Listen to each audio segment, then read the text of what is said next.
Hello, welcome to OJ Studios. Please enjoy today's chapter of Ghost, by Olivia Julius.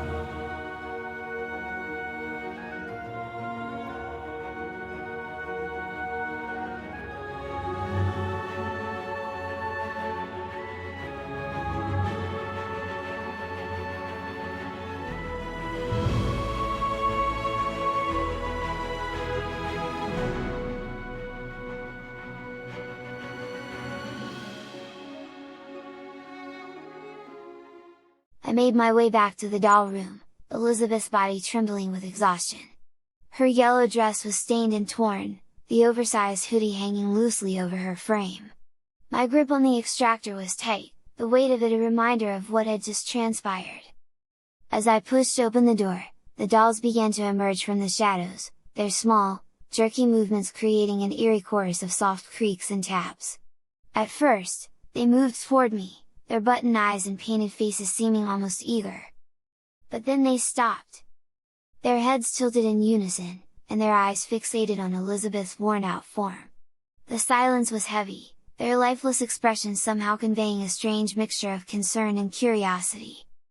The baby doll, Stanley Yates, waddled forward from the group, his round, padded body swaying awkwardly. Behind him came the rag doll, the real Alan Yates, his stitched-on smile as unnerving as ever. "There's no time to waste," the rag doll said in his gravelly voice, his button eyes locking onto me.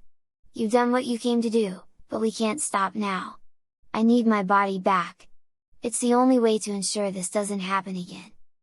I nodded, still catching my breath, Elizabeth's chest rising and falling rapidly. "I know," I said. "We'll make it right. But what about the others?" Before the rag doll could answer, Stanley spoke up, his toddler-like voice halting but firm. Me stay," he said, his button eyes blinking slowly. "No body! For me! Body gone! Long time ago! But okay." I turned to him, frowning. "You're okay with staying like this?" I asked, gesturing to his small, padded form. Stanley nodded, his stitched mouth twitching into a faint smile. "No more body," he said simply. "No more! Stanley! But here! I watch! I help!" His words were heavy with a resigned acceptance, but there was a quiet strength in them as well. "Besides," he added with a small, awkward chuckle, "being baby doll! Not so bad! No taxes!" I almost smiled at that, despite the weight of the moment. As Stanley stepped back, the rag doll, Alan, turned to me. "The rest of the dolls," he said, his tone grim, "don't have bodies to return to either. Most of them have been like this for decades, centuries, even. They've made their peace with it. This room. This life. It's all they've known for so long." The other dolls shuffled in agreement, their small movements and faint creaks filling the room with a strange, somber energy. "Then they'll stay here," I said, nodding slowly. "Safe." Alan turned his stitched gaze toward me, his button eyes narrowing slightly. "But what about Elizabeth?" As if on cue, the porcelain doll containing Elizabeth's soul stirred in the corner. Her small, stiff hands twitched, and her painted-on eyes blinked as she struggled to adjust to her unnatural form. What's happening?" she asked, her voice tiny and hollow. "Why can't I feel anything?" I crouched down beside her, carefully placing Elizabeth's small human hands on her porcelain shoulder. "It's okay," I said gently. "We're going to fix this. You're getting your body back." Elizabeth's button eyes widened slightly, her tiny frame trembling. "Really?" I nodded. "I promised I'd keep you safe, and I'm keeping that promise." The rag doll stepped forward, his patched, floppy arms crossing over his chest. "Let's get this done," he said. "We've wasted enough time." I stood, my hands trembling as I reached for the extractor. The room grew quiet, the other dolls watching silently as I prepared to undo what I had done. I glanced at Stanley one last time, his baby doll frame still unsteady as he gave me a small nod. "Good luck," he said softly. Taking a deep breath, I powered up the extractor, its blue energy flickering to life. The hum filled the room, and I aimed it at Elizabeth's porcelain form. It was time to make things right. I took a deep breath, or at least the ghostly equivalent of one, and looked down at the extractor in Elizabeth's small hands. My grip tightened briefly before I turned the device on myself. The blue energy swirled, crackling faintly as I powered it up. "This is it," I said softly, more to myself than anyone else. Elizabeth's porcelain form tilted slightly as she stared up at me from the doll's corner of the room. "What are you doing?" she asked, her voice tiny and trembling. I smiled faintly, Elizabeth's soft face conveying as much calm as I could muster. "I'm setting things right," I said. "It's time for you to get your body back." With one last look at the room, at Stanley, the rag doll Alan, and the other dolls silently watching, I fired the extractor at myself. The pull was immediate and overwhelming, the sensation like being ripped apart and set free all at once. I left Elizabeth's body in a burst of energy, my ghostly form rising above her as her small human frame crumpled gently to the ground.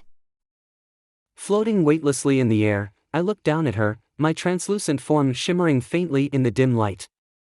"Elizabeth," I said gently, "it's your turn. Go to your body. Take it back." She hesitated, her tiny porcelain hands clutching the folds of her dress. "What if I can't?" she asked, her voice filled with fear.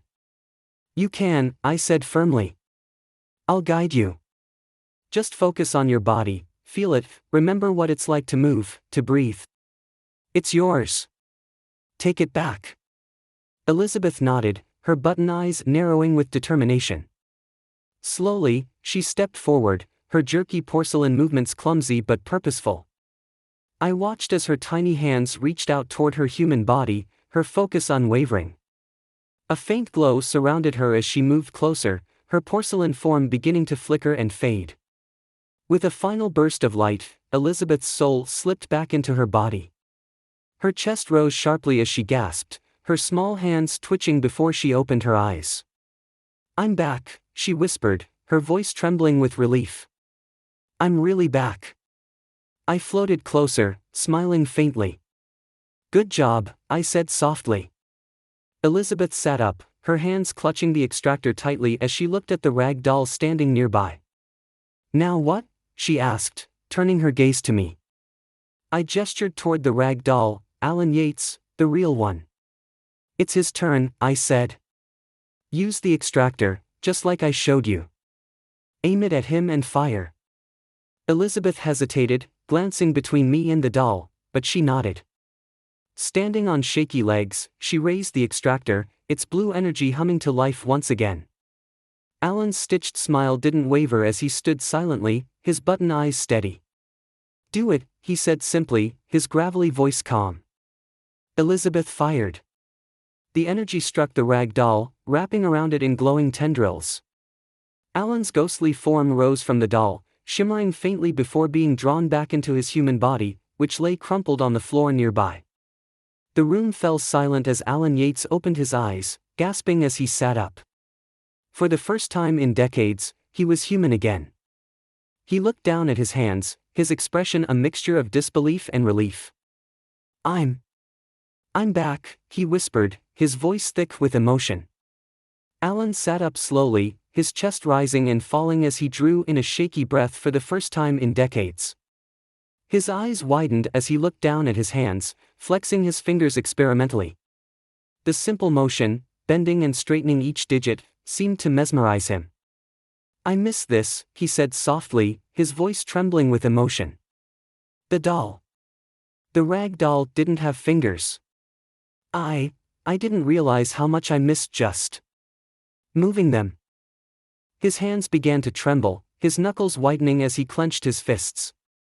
Tears welled in his eyes as he looked back at the rest of his body, slowly touching his arms and chest, as if to reassure himself that it was real. "I didn't think I'd ever feel this again," Alan whispered, his voice cracking. He swallowed hard, his jaw tightening as he fought to hold back tears. All this time. 50 years. Trapped in that thing. He paused, lowering his head, his hands clutching his knees as he took in the enormity of the moment. "I thought I'd lost myself forever," he said, his voice barely above a whisper. A tear slipped down his cheek as he looked back at Elizabeth and the man, his expression filled with gratitude and disbelief. "Thank you.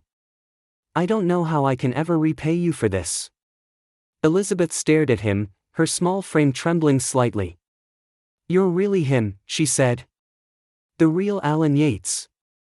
Alan nodded, his gaze softening as he looked at her. "I am," he said. He hesitated, his expression growing serious. "And even though you're not truly my child, Elizabeth, I'll treat you as if you are. You'll always be my daughter."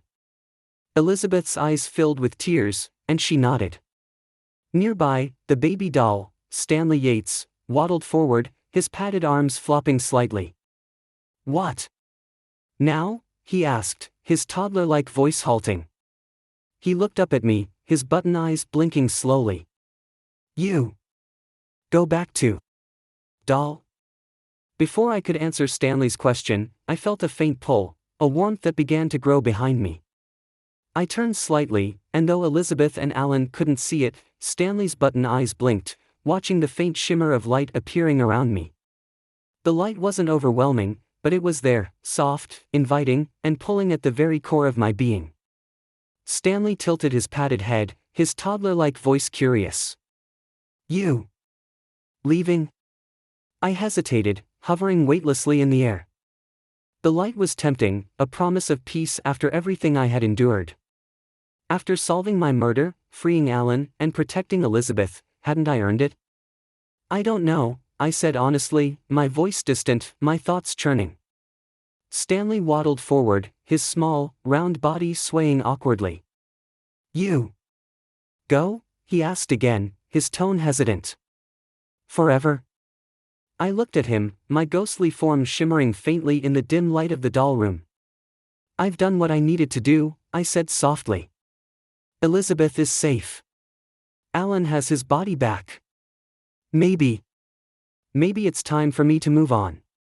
Stanley paused, his button eyes fixed on me, unblinking. "But us," he said, his voice faltering slightly. "You help us too. Still need you." I frowned, floating closer to him. "I've already helped you," I said gently. "You're free of Alan's ghost now. You and the others can stay here, safe. You don't need me anymore." Stanley shook his round head, his small arms flopping slightly. "No," he said firmly, his toddler-like speech more deliberate now. "Not true. You different. You one of us." "Stanley," I started, my voice soft but resolute. "No," he interrupted, his voice rising slightly. "You understand. You know. You help us, keep us safe. We trust you. Dolls need leader." I froze, his words sinking in.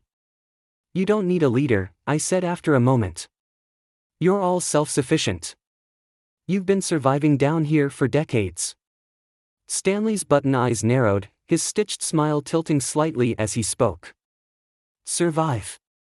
Yes. But live? No. You make difference. You part of us." His words hit harder than I expected, and I found myself faltering, glancing back at the soft light still pulling at me.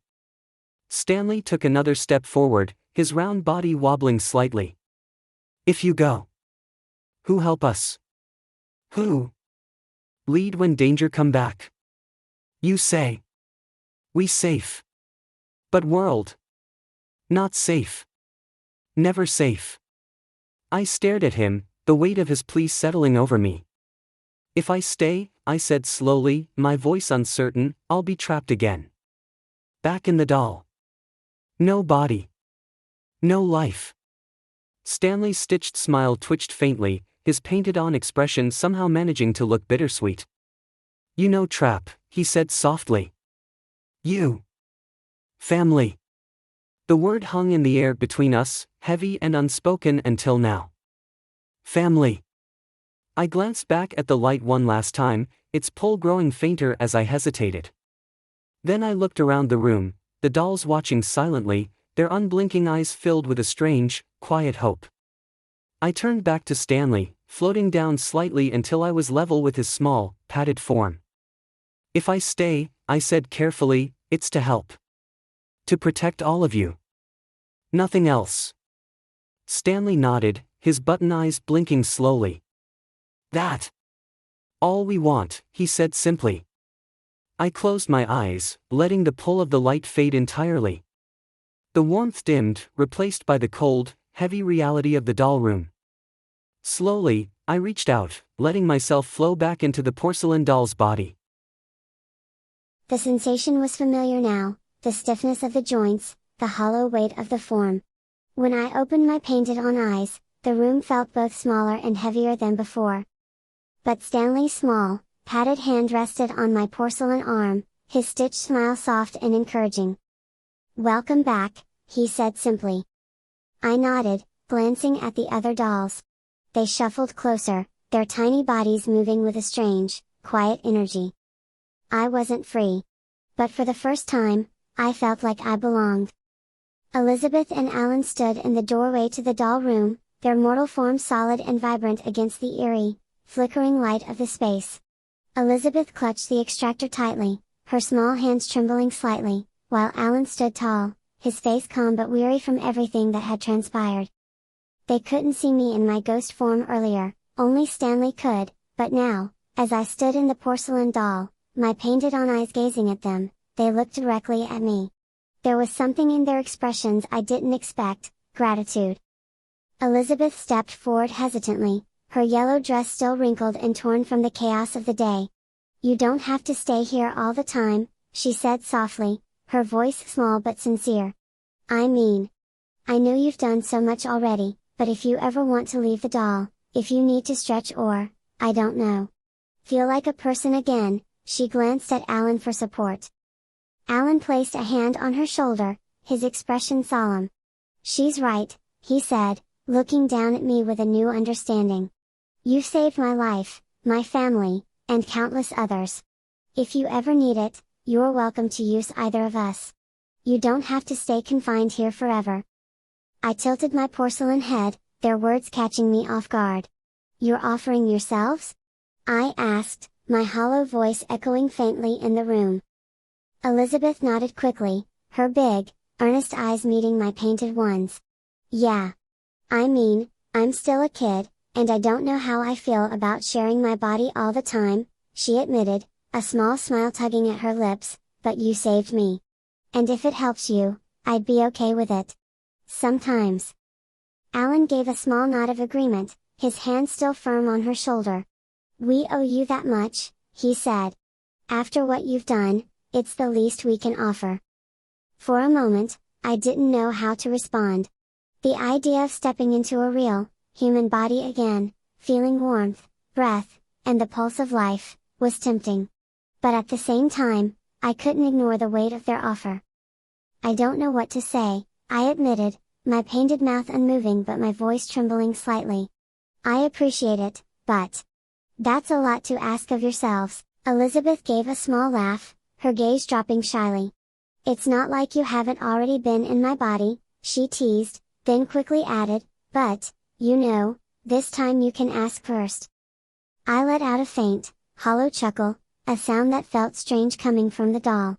"Fair enough," I said. "I'll keep that in mind." Alan stepped closer, his gaze steady and serious. "The offer stands," he said firmly. "Whenever you need it."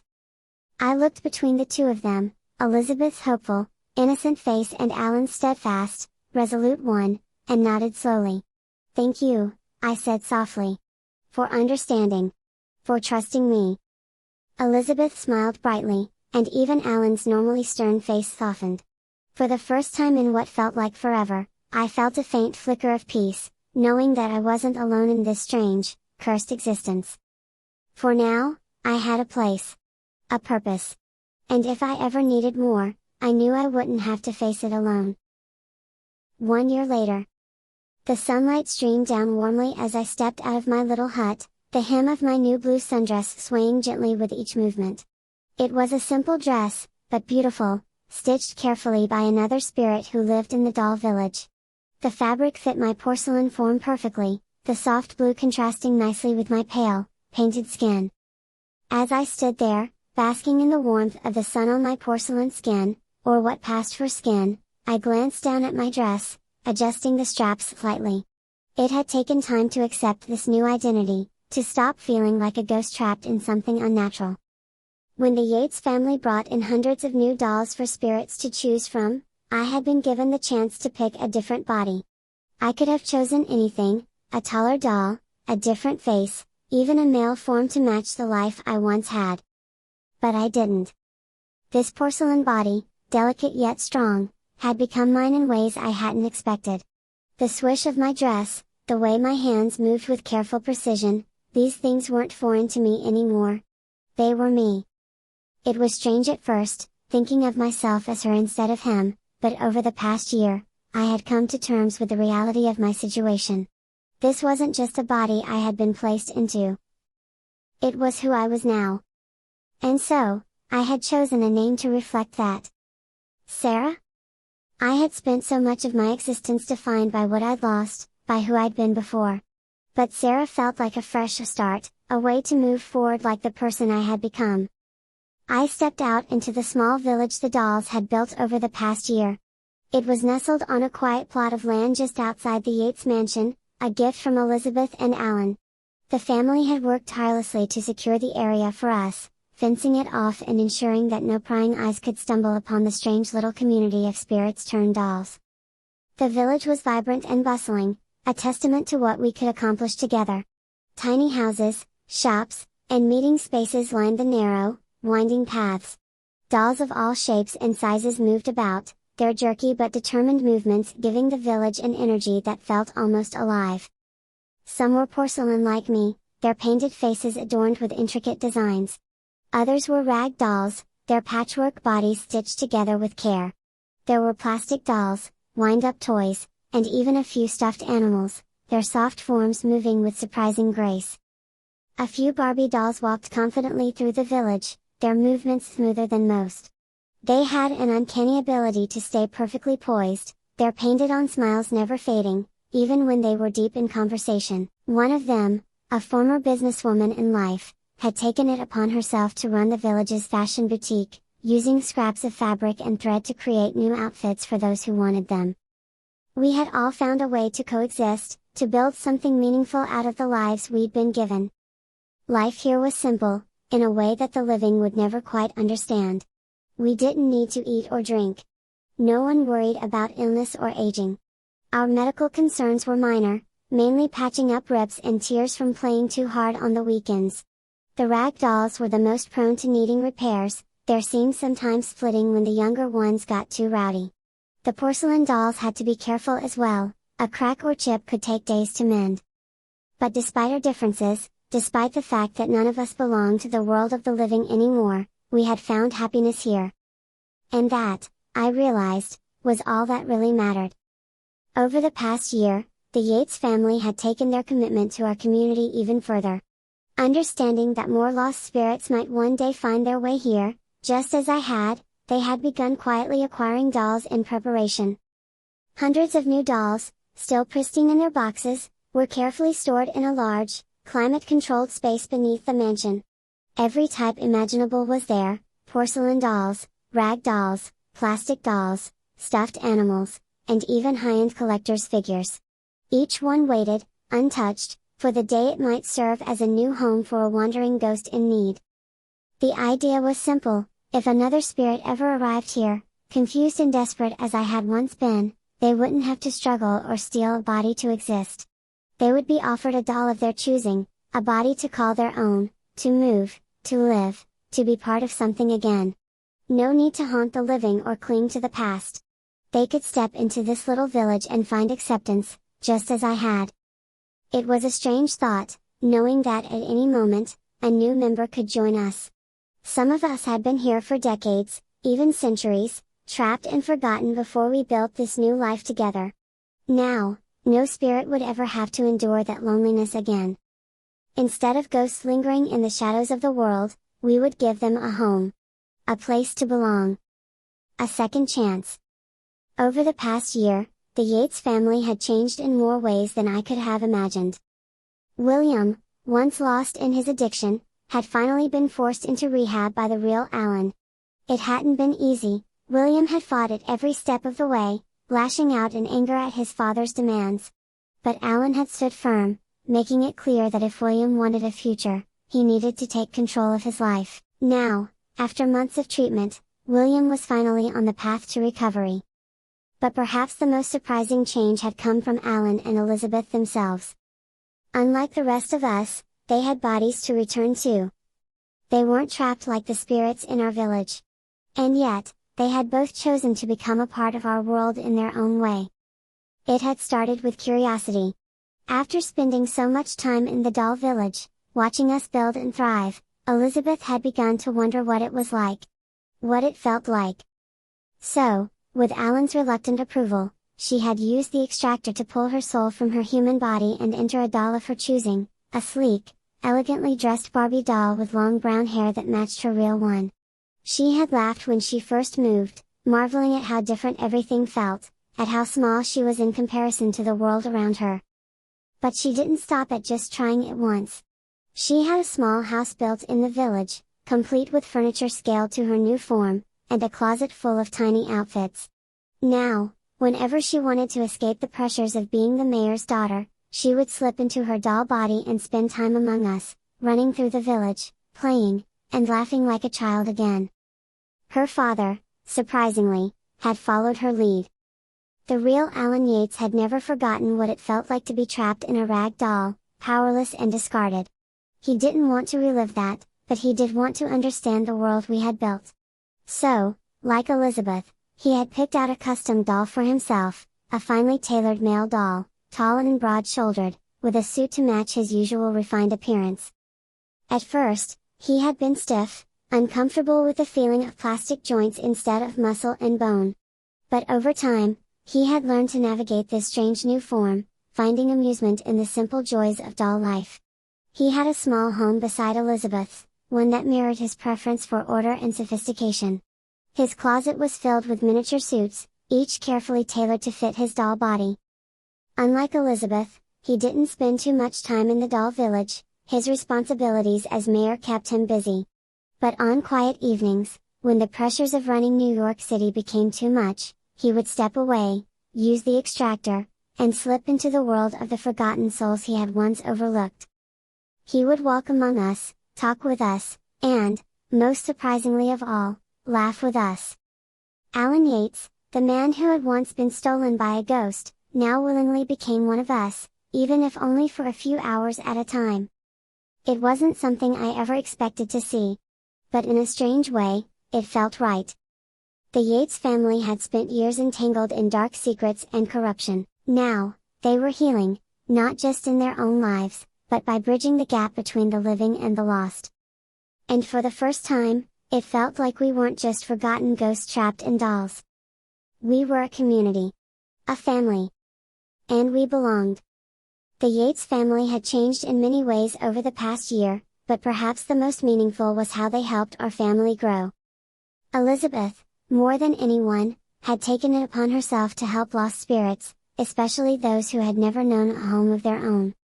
Once every few weeks, she would sneak me into a different orphanage in New York City, carrying my porcelain doll body in her backpack like an ordinary toy. When no one was watching, she would set me down in a quiet corner, and I would slip into my ghost form, invisible to the living but fully present to those who still lingered unseen. The orphanages were full of ghosts, children who had passed long ago but never left. Some haunted their old dormitories, curled up in beds that no longer belonged to them. Others roamed the halls, stuck between laughter and sorrow, unable to move on but too afraid to stay. I would call to them softly, letting them know I could see them. At first, they were always skeptical. Ghosts didn't get second chances. They were meant to wander, to be forgotten. But I told them the truth. There's a place for you, I would say. A home where no one will fear you. Where you can play, where you can be with others like you. Some took convincing, reluctant to leave the only place they had ever known. But others, those who had spent years, even decades, clinging to shadows, listened. One by one, they followed me, drifting through the streets of New York City, unseen by the living, until we reached the edge of the Yates estate. And there, Elizabeth would be waiting, the storage room of unused dolls open and ready. She would let them choose. Some picked porcelain dolls, delicate and timeless. Others became stuffed animals, their soft forms warm and comforting. A few, mischievous and playful, chose wind-up toys or action figures, laughing as they tested out their new limbs. Once settled into their new bodies, they would walk into the village, where the rest of our family would welcome them with open arms. Every time I returned, I saw the community grow, not just in size, but in spirit. The once quiet doll village was now full of laughter and life. The rag dolls played tag in the open fields, their seams stretching as they ran. The Barbie dolls gathered in the town square, swapping outfits and stories. The wind-up toys zoomed along tiny roads, racing each other in bursts of energy. And the children, those who had once been nothing but whispers in forgotten orphanages, were finally free. Free to laugh. Free to play. Free to live. Elizabeth never spoke of what she did to anyone outside the village. It was her secret, our secret. A silent promise that she would do for them what I had done for her. She wasn't just a visitor to the doll village anymore. She was its guardian. And together, we were building something that had never existed before, a place where the lost didn't have to stay lost. A place where ghosts, no matter how young or old, could finally call home. "Morning, Sarah," called a cheerful voice from a nearby garden. I turned to see a cloth doll waving at me, her floppy arm swaying as she tended to a patch of flowers. "Good morning," I called back, my voice light and warm. A group of smaller dolls raced past me, their laughter echoing as they chased each other down the path. I couldn't help but smile, watching as their tiny forms darted between the huts and trees. Stanley was nearby, sitting on a small bench made of popsicle sticks. His baby doll body hadn't changed, but his button eyes gleamed with a quiet contentment. He waved me over with a chubby, patted hand. "Sarah?" he called, his toddler-like voice still halting but filled with warmth. "You? Look nice today." I smiled, smoothing the front of my dress as I walked over. "Thanks, Stanley," I said, sitting down beside him. "It's a new one. Margie made it for me." Stanley nodded, his round head bobbing slightly. "Margie. Good at that. Make me hat once." I chuckled, glancing around the village. "This place has come a long way," I said. "Hard to believe it's been a year." Stanley tilted his head, his painted-on smile twitching slightly. "You? Happy?" he asked, his voice soft. I paused, letting the question settle in. A year ago, I would have laughed at the idea of finding happiness in this strange, cursed existence. But now, as I looked out over the village, watching the dolls laugh, work, and live, I felt a quiet sense of peace. "I think I am," I said finally, my voice steady. "This place, these people, it's not the life I thought I'd have. But it's a good one." Stanley nodded again, his button eyes reflecting the sunlight. "Good," he said simply. As we sat there, watching the village bustle around us, I felt a faint breeze tug at the hem of my dress.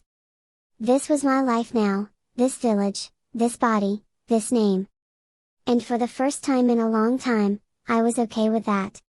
The soft thudding of Elizabeth's footsteps echoed through the small doll village as she approached, a towering figure among the miniature homes and winding paths.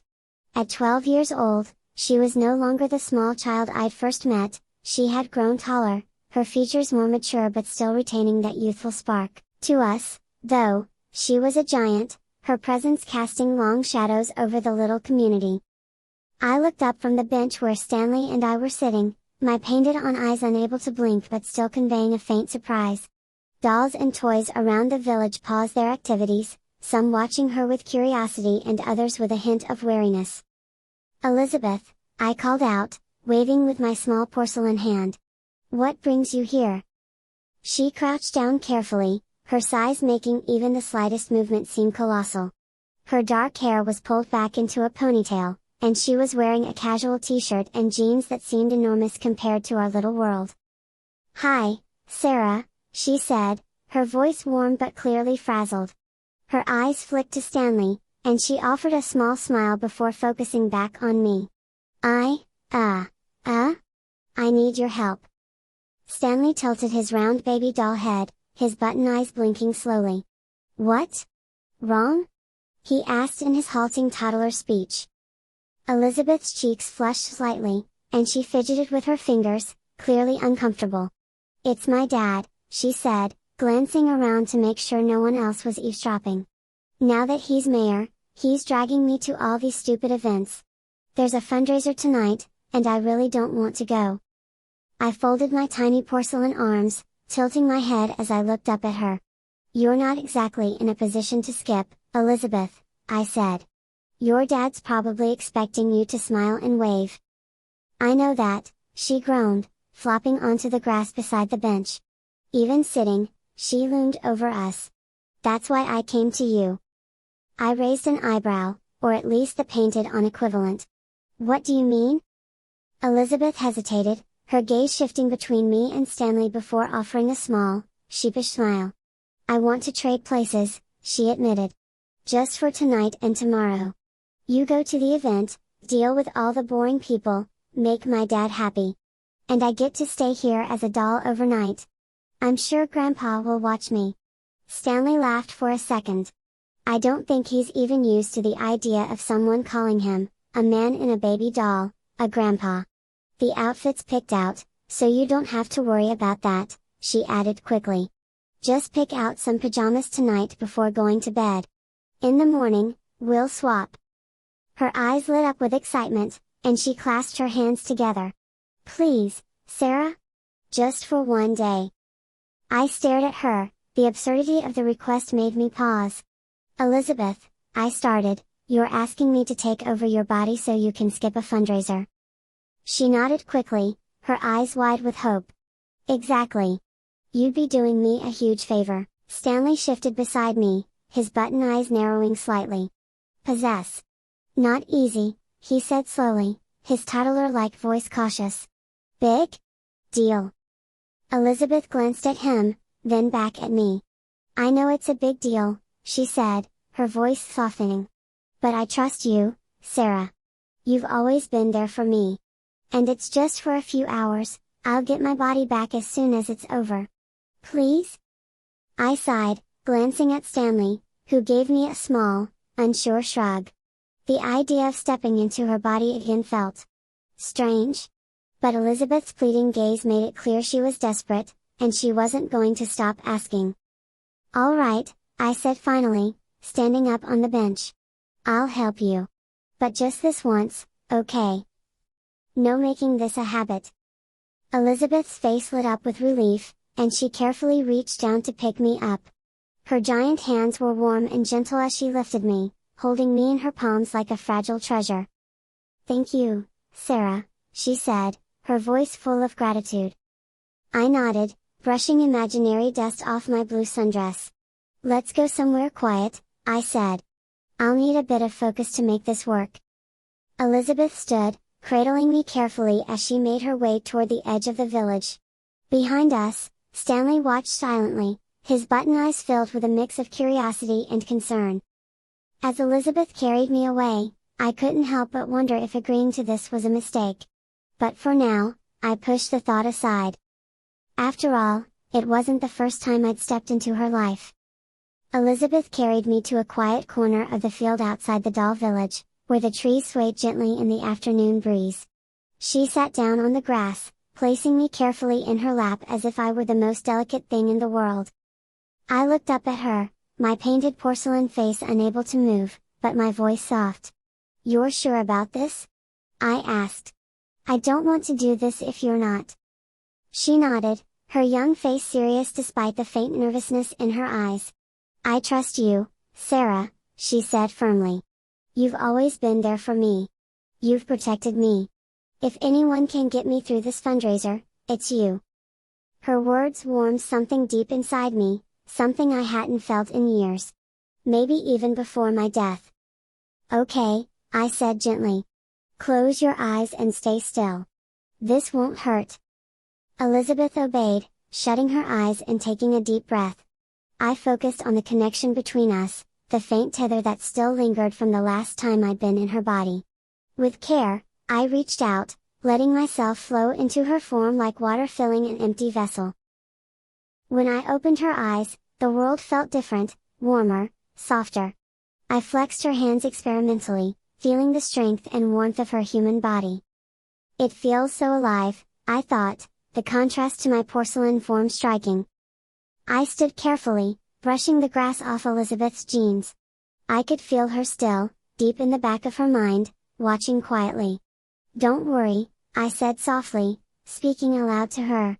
I'll handle everything. Her voice echoed in the porcelain body. Thank you, Sarah.